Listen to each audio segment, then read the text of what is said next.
Animals like horse, rabbit, etc. have a large sac-like structure called cecum between the esophagus and the small intestine. तो यहाँ पर horse और rabbit के बारे में दिया गया है कि इनके पास में जो सीकम होता है it is large and sac like and present between the oesophagus and small intestine. The cellulose of the food is digested here by the action of certain bacteria which are not present in the humans. Clear? तो caecum के अंदर किसका digestion होता है? Cellulose का digestion होता है. ठीक है, in case of horse and rabbit. अगर हम बात करें किसकी? रूमिनेंट्स की. और तो उनके अंदर जो सेल्यूलोज का डाइजेशन होता है it takes place in human. If we talk about the humans, the digestion of cellulose does not takes place. Clear? तो let's see the detailed structure of the horse. देखिए यहाँ पर this is the digestive system in horse. ठीक है, this is esophagus and esophagus is 4.5 inch. Clear. और अगर हम देखें oesophagus is opening into the bag like structure that is stomach. Clear. Stomach opens into the coiled structure and this is small intestine. Clear. This is small intestine. Next, small intestine opens into what? It opens into the cecum, a large cecum. So अगर आप देखें तो ये पूरा portion क्या है? This is the cecum. Clear? Cecum opens into the large intestine and its first portion is colon.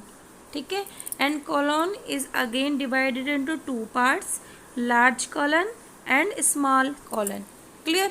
तो ये वाला जो पोर्शन आप देख रहे हैं this is the large colon and this is the small colon. ठीक है, ये यहाँ पर ये क्या है? पतली है. और ये क्या है? यहाँ पर ये क्या है? इसका डायमीटर ज़्यादा है, इसलिए इसको क्या कह दिया? Large colon. क्लियर. नेक्स्ट, उसके बाद में आता है क्या? लार्ज इंटेस्टाइन का जो लास्ट पार्ट होता है दैट इज रेक्टम. और रेक्टम की ओपनिंग होती है किसके थ्रू? एनस के थ्रू. ठीक है. It means the fecal matter comes outside with the help of anus. तो यहाँ पर हमने देखा कि cecum is the large structure, large sac-like structure where the digestion of cellulose takes place in case of horse. Is that clear? तो यहाँ पर cellulose digestion होता है. Clear? So the question can come कि cellulose digestion occurs in ruminants. कहाँ पर? Where does the cellulose digestion occurs in ruminants? The answer will be rumen. If the question come, where does the cellulose digestion takes place in horse and rabbit? The answer will be cecum. Next, अब हम next की बात करते हैं. So far you have learnt about animals which possess the digestive system. तो इस तरीके से हमने एनिमल्स के बारे में पढ़ा जिनके पास में प्रॉपरली डाइजेस्टिव सिस्टम होता है. But there are many small organism which do not have a mouth and a digestive system. लेकिन ऐसे बहुत से ऑर्गेनिज्म होते हैं जिनका ना तो मुंह होता है और ना ही उनमें प्रॉपर डाइजेस्टिव सिस्टम होता है. Then how do they acquire and digest food. तब वो किस तरीके से फूड को एक्वायर करते हैं, यानी किस तरीके से फूड इंटेक करते हैं और उसे डाइजेस्ट करते हैं. In the section below you will learn another interesting way of food intake. जो नीचे सेक्शन दिया हुआ है उसमें आप दूसरे रोचक तरीके देखेंगे किसके? फूड इंटेक के. So let's start. Feeding and digestion in amoeba. अब हम डिस्कस करेंगे feeding and digestion in amoeba. देखिए what is amoeba. Actually amoeba क्या है? This is number 1, this is unicellular. It is made up of only a single cell. Clear. Second, it is microscopic. This is microscopic. This is single cell. It means what? We can see it with the help of microscope only. Is that clear? And where does it occur? Amoeba occur in pond water. ठीक है, तालाबों में. Amoeba has a cell membrane. Amoeba की ये जो बाहर की boundary देख रहे हैं आप, this is what? This is the cell membrane. A rounded dense nucleus. एक गोल सघन आपको न्यूक्लियस दिखाई दे रहा है. This is the nucleus. This is the nucleus. And many small bubble like vacuoles. और इसके अलावा आपको बहुत सारे बबल लाइक वैक्यूल्स देखने को मिलेंगे. Is that clear? सो यहाँ पर हम एक वैक्यूल देख रहे हैं. This is the bubble like vacuole. This is the vacuole and this is the vacuole. Is that clear? Also अगर हम देखें तो ये सब दीज आर द वैक्यूल्स. ठीक है. One special characteristic of the amoeba is that its cell membrane makes finger like outgrowth. और इन फिंगर लाइक आउटग्रोथ को हम कहते हैं pseudopodia. So let's discuss it. Amoeba constantly changes its shape and position. Amoeba अपना आकार और अपनी पोजीशन लगातार चेंज करता रहता है. इट पुशेस आउट वन और more finger like projections called pseudopodia और false feet for movement and capture of food. It means what? The cell membrane या plasma membrane of the amoeba, it makes the finger-like extensions or outgrowth. और इन outgrowth को हम कहते हैं pseudopodia. अगर हम simply इसको डिस्कस करें तो हम ये देखेंगे कि जो अमीबा होता है, let's discuss it again here. Let's have a diagram. Suppose this is the amoeba. This is what? Amoeba. और अगर हम बहुत ज़्यादा सिंपल स्ट्रक्चर बनाएं, suppose this is amoeba. This is a single cell.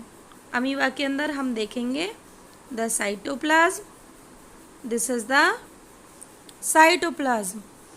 क्योंकि सेल के अंदर साइटोप्लाज्म होता है और बहुत सारे सेल ऑर्गेनील्स होते हैं, बट हम यहाँ पर केवल एक ही सेल ऑर्गेनील बना रहे हैं, that is nucleus. Clear? Nucleus के अलावा हम बना रहे हैं कुछ vacuoles. We are making the vacuoles. Is that clear? This is the cell membrane of the amoeba. Clear? तो अमीबा को जब भी फूड कैप्चर की ज़रूरत होती है या मूवमेंट की ज़रूरत होती है तो क्या होता है कि अमीबा क्या करता है? It pushes out its cell membrane. ठीक है. इसकी जो सेल मेम्ब्रेन है, इसने बाहर की तरफ फिंगर लाइक स्ट्रक्चर्स बनाए हैं और इन्हीं फिंगर लाइक स्ट्रक्चर्स को हम क्या कहते हैं? Pseudopodia. Pseudopodia. Is that clear? चलिए next. Amoeba feeds on some microscopic organism. Amoeba क्या खाता है? It eats microscopic organism. यानी ये कैसे खाएंगे? सिंगल सेल ऑर्गेनिज्म को ही खा सकता है. Next. When it senses food. जब ये रिकॉग्नाइज करता है फूड पार्टिकल को, किसी माइक्रोस्कोपिक ऑर्गेनिज्म को, इट पुशेस आउट सीडोपोडिया. ये अपनी जो सेल मेम्ब्रेन है उसको बाहर की तरफ फिंगर लाइक स्ट्रक्चर बनाते हुए बाहर की तरफ निकालता है और किसके चारों तरफ कर अराउंड किसके चारों तरफ वो कर लेता है? फूड पार्टिकल के चारों तरफ. It encircle its pseudopodia around the food particle and engulf it. और इसे सटक लेता है. The food becomes trapped in a food vacuole. Food फिर किस में ट्रैप हो जाता है, एक फूड वैक्यूल में। Clear. Digestive juices are secreted into the food vacuole. फिर क्या होगा, फूड वैक्यूल के अंदर क्या होंगे, साइटोप्लाज्म या दूसरे जो वैक्यूल होते हैं जिनके अंदर डाइजेस्टिव एंजाइम्स होते हैं, उनके थ्रू कुछ क्या आएंगे, डाइजेस्टिव जूसेस आएंगे containing the digestive enzymes.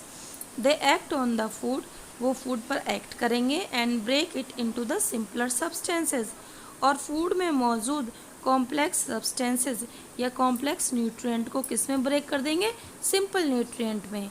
Gradually the digested food is absorbed.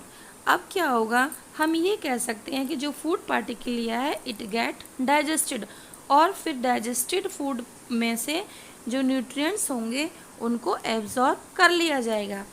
The absorbed substances are used for growth, maintenance and multiplication.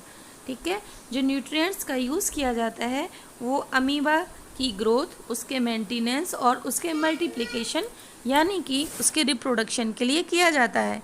Multiplication से मतलब है हम ये कहते हैं कि भाई अमीबा इज सिंगल सेल, तो आफ्टर द मल्टीप्लिकेशन एक सिंगल सेल से कितनी सेल बनेंगी, 2 या 2 से ज़्यादा भी बन सकती हैं। अगर मल्टीपल क्या हो रहा है, अगर मल्टीपल तरीके से जो है फिशन हो रहा है तो उस केस में क्या है, एक से ज़्यादा अमीबा का प्रोडक्शन होगा।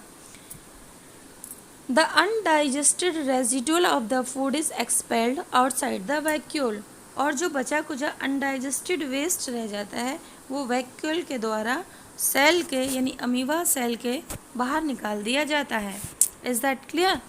इसी चीज़ को हम थोड़ा with the help of diagram देख लेते हैं। देखिए, this is the amoeba, this is the amoeba, ये अमीबा है, ये इसका साइटोप्लाज्म है, दिस इज़ द साइटोप्लाज्म। ठीक है, this is the nucleus, this is cytoplasm, and ये देखिए ये क्या है, दीज आर द सीटोपोडिया। ठीक है, तो as the amoeba sense this food particle, इस फूड पार्टिकल को सेंस किया तो ये जो सेल मेम्ब्रेन है it becomes finger like and it encircle the food particle, और इसने चारों तरफ से फूड पार्टिकल को इस तरीके से घेर लिया। उसके बाद में क्या होगा कि ये जो प्रोजेक्शन है सीडोपोडिया है और ये वाली जो सीडोपोडिया है ये दोनों क्या हो जाएंगी, फ्यूज़ हो जाएंगी। फ्यूज़ होने के बाद में क्या होगा कि ये एक फूड वैक्यूल बन जाएगा कंटेनिंग द फूड पार्टिकल।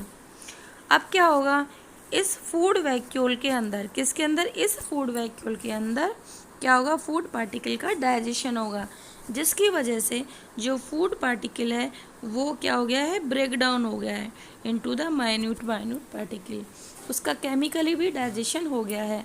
और इसके अंदर जो कॉम्प्लेक्स सब्सटेंसेस हैं, क्या जो कॉम्प्लेक्स सब्सटेंसेस हैं अब वो कैसे हो चुके हैं, सिंपल, यानी कॉम्प्लेक्स न्यूट्रिएंट कैसे हो चुके हैं अब, सिंपल। Is that clear. अब क्या होगा कि ये जो सिंपल न्यूट्रिएंट हैं they will be absorbed by the cytoplasm. ठीक है, वो किस में आ रहे हैं अब, सिंपल जो न्यूट्रिएंट्स हैं they will come to the cytoplasm. Is that clear. अब क्या होगा कि साइटोप्लाज्म में न्यूट्रिएंट्स आ गए हैं और उन न्यूट्रिएंट्स ने फिर से क्या उन सिंपल न्यूट्रिएंट्स ने क्या किया है, फिर से कॉम्प्लेक्स न्यूट्रिएंट्स बनाए हैं इनसाइड द अमीबा, और इस इनसाइड द अमीबा, इस अमीबा के अंदर, और इस चीज़ को हम क्या कह रहे हैं, इस चीज़ को हम कह रहे हैं एसिमिलेशन। Is that clear. अब देखिए कि अब ये जो फूड वैक्यूल है, इस फूड वैक्यूल के अंदर अब क्या है, अनडाइजेस्टेड वेस्ट बचा है। क्या बचा है, अनडाइजेस्टेड वेस्ट बचा है इसके अंदर, इस फूड वैक्यूल के अंदर, क्योंकि इसमें से न्यूट्रिएंट तो एब्जॉर्ब किए जा चुके हैं। अब क्या होगा, again this food vacuole will fuse to the cell surface. ये फूड वैक्यूल फिर से सेल सरफेस से यहाँ पर क्या होगा, फ्यूज़ होगा, और फ्यूज़ होने के बाद में जो भी वेस्ट है वो बाहर आ जाएगा, रिमूवल हो जाएगा। Is that clear. तो removal of waste from the cell surface, उसको हम क्या कह रहे हैं, egestion. Is that clear? Next देखिए, इस चीज़ को हम और क्लियर करने के लिए let's take the note. Amoeba takes food by using finger-like extensions of the cell surface called pseudopodia. Pseudopodia fuse over the food particle. Pseudopodia क्या होंगी, अब फूड पार्टिकल को एनसर्किल करेंगी और उसके ऊपर क्या हो जाएंगी, फ्यूज हो जाएंगी, और इस तरीके से there is the formation of food vacuole. Inside food vacuole, food, ठीक है, और फूड के अंदर मौजूद जो कॉम्प्लेक्स सब्सटेंसेस हैं they will broken down, they will digested into the simple form. Next, simple substances यानी कि जो न्यूट्रिएंट्स हैं diffuses into the cytoplasm from the food vacuole. Food vacuole से वो कहाँ जाएंगे, inside the cytoplasm. Now the food vacuole containing remaining undigested material is moved to the cell surface and thrown outside. अब क्या होगा, अब food vacuole के अंदर जो अनडाइजेस्टेड मटेरियल, जो वेस्ट मटेरियल बचा है, क्या रिमेनिंग, हमें यहाँ पर लिखना चाहिए वेस्ट, ठीक है।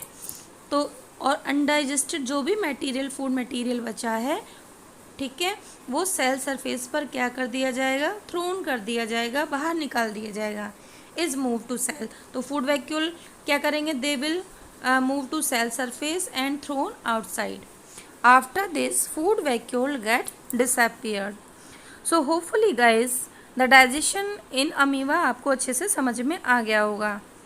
Next, digestive juices are secreted into the food vacuole, they act on the food, and ये हम कर चुके हैं, ये यहाँ तक हमारा ये हो चुका है। Now the basic process of digestion of food and release of energy is same in all animals. ठीक है, देखिए जो बेसिक प्रक्रिया होती है फूड के डाइजेशन में, ठीक है, और रिलीज ऑफ एनर्जी, ठीक है, हम अच्छे से जानते हैं एनर्जी कब रिलीज होती है, जब भी सिंपल न्यूट्रिएंट टूटते हैं, किसमें, whenever the simple nutrient break down into the more simpler molecules then there is the release of energy। ठीक है, और ये प्रोसेस सभी एनिमल्स में लगभग सेम होती है। ठीक है, in a later chapter you will learn about the transport of food absorbed by the intestine to the various parts of the body। Next chapter में हम ट्रांसपोर्ट ऑफ फूड पढ़ेंगे, जो कि इंटेस्टाइन, यहाँ पर फूड से मतलब है न्यूट्रिएंट, फूड से मतलब क्या है, nutrient, nutrients. Is that clear? तो हम ट्रांसपोर्ट ऑफ न्यूट्रिएंट्स पढ़ेंगे, जो न्यूट्रिएंट्स इंटेस्टाइन ने एब्जॉर्ब कर लिए हैं to the various parts of the body, कि भाई न्यूट्रिएंट्स को एब्जॉर्ब कर लिया किसने, इंटेस्टाइन ने, इंटेस्टाइनल वॉल ने, और इंटेस्टाइनल वॉल के अंदर उस जो है क्या मौजूद है, ब्लड वेसल्स, और ब्लड वेसल्स में क्या मौजूद है, ब्लड। तो न्यूट्रिएंट बेसिकली कहाँ चले गए हैं, they entered into the blood, और किस तरीके से जो ब्लड है वो न्यूट्रिएंट की सप्लाई करता है to various part of the body.